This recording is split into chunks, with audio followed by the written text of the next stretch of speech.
Hey guys, so remember how I was like, if the new Sarah MacLean book is bad, I will lose my mind? Well, spoiler alert, the new Sarah MacLean book was not bad. It was great. It wasn't perfect, but it was great. And I cannot tell you how happy I am to tell you that. If you've seen my past couple of videos, I just have not had good luck lately with just like reading in general, but also my romance arcs. It just hasn't been great.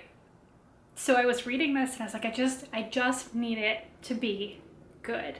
And it was, and I can't wait to tell you about it.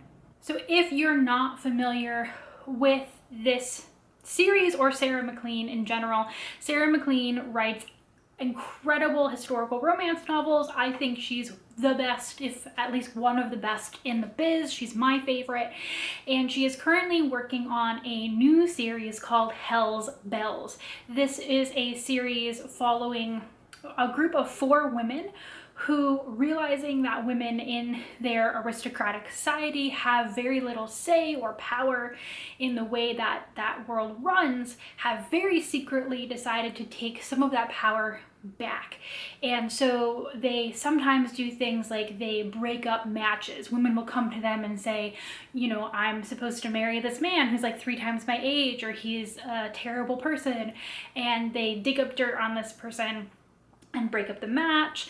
And sometimes they do things that are a little bit more, shall we say, loud. One of the women is an explosives expert, so they've got both ends of your needs pretty well covered. I did an arc review of the first book in this series last year that was called Bombshell, and that was really great because it was a continuation kind of my favorite book that Sarah MacLean has ever written, and it follows the girl from there had a sister named Cecily, and it follows her love story as one of the members of Hell's Bells. Bombshell also introduced us to the other 3 women. That was Imogen, who is the aforementioned explosives expert, Adelaide, who is their thief, and the Duchess of Treviscan, who is like the ringleader of it all.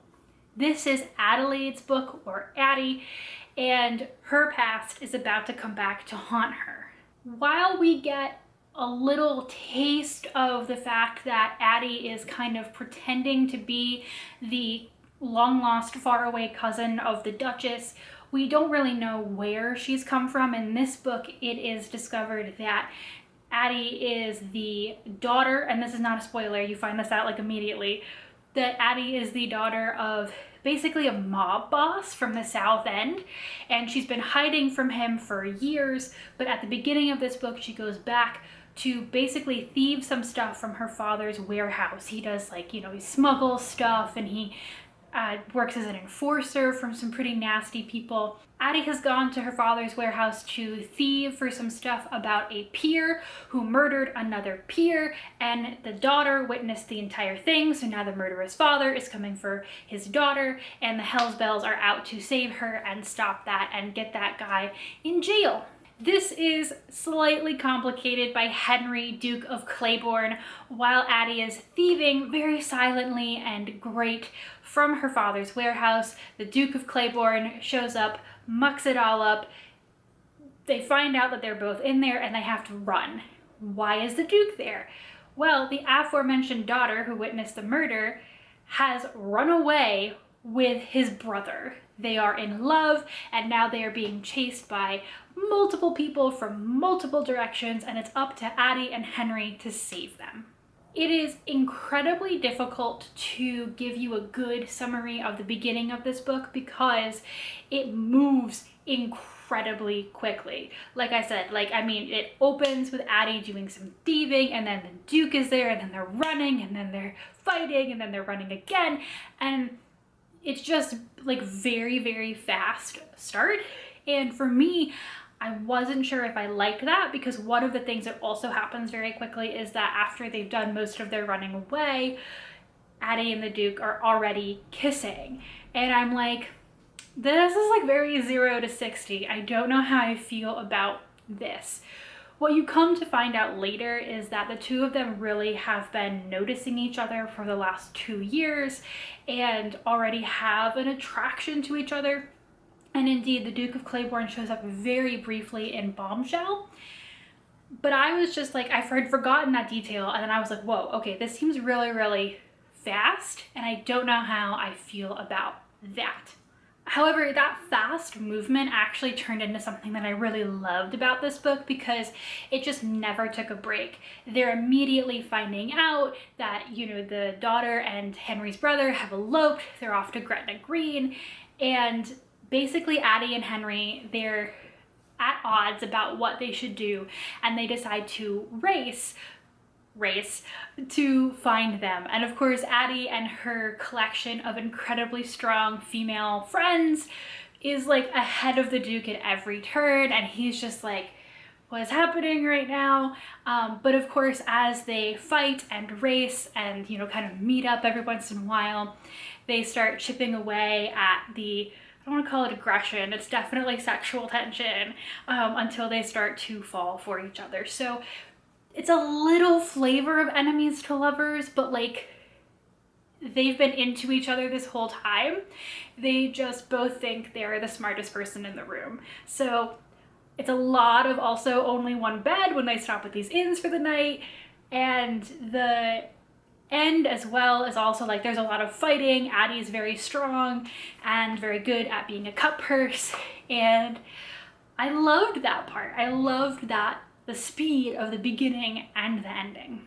I think honestly what for me I didn't like as much is that after this incredibly fast beginning, the middle is very slow. I feel like this book kind of goes like whoop, and then there's like a long bit where they are, I mean, they're falling in love, and so if you like the very romantic like conversations, that's very cute, but it just kind of felt like the book really went on hold a little bit in the middle after a very fast pace.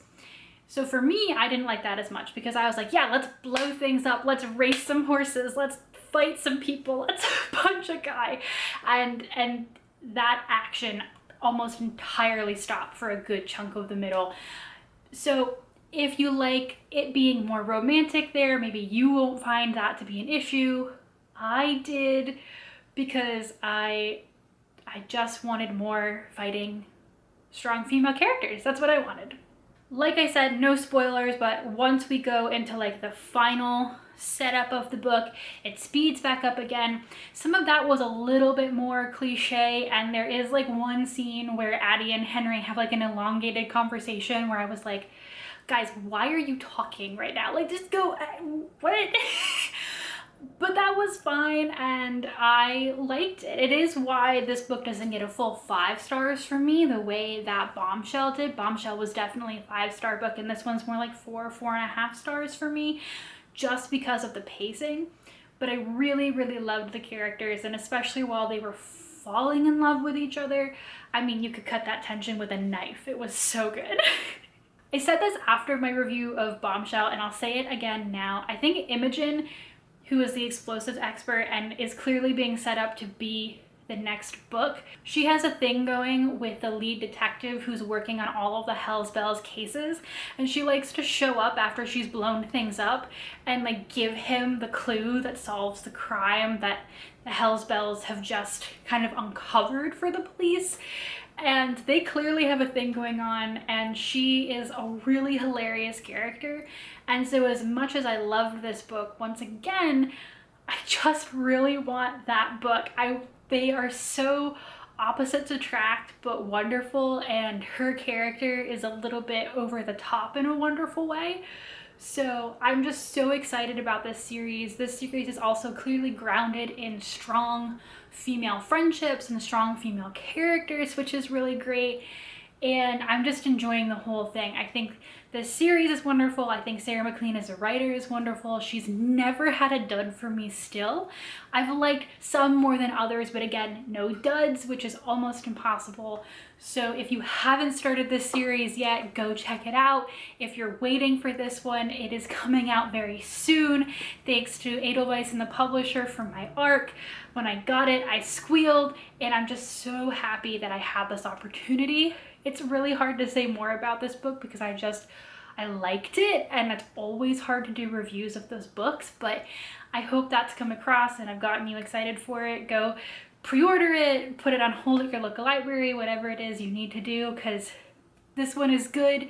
And I really think book 3 is going to be great because I'm just so excited. That character and the relationship there have already been teased for us in 2 books, and I'm just really invested already. So can't wait for that. So glad to have a great book plopped in here. And that was just good. I enjoyed that. So here's to hoping the next one will be as good, partially as good. I'm hoping I turned a corner here with my reading. So fingers crossed, and I'll see you guys next time. Bye.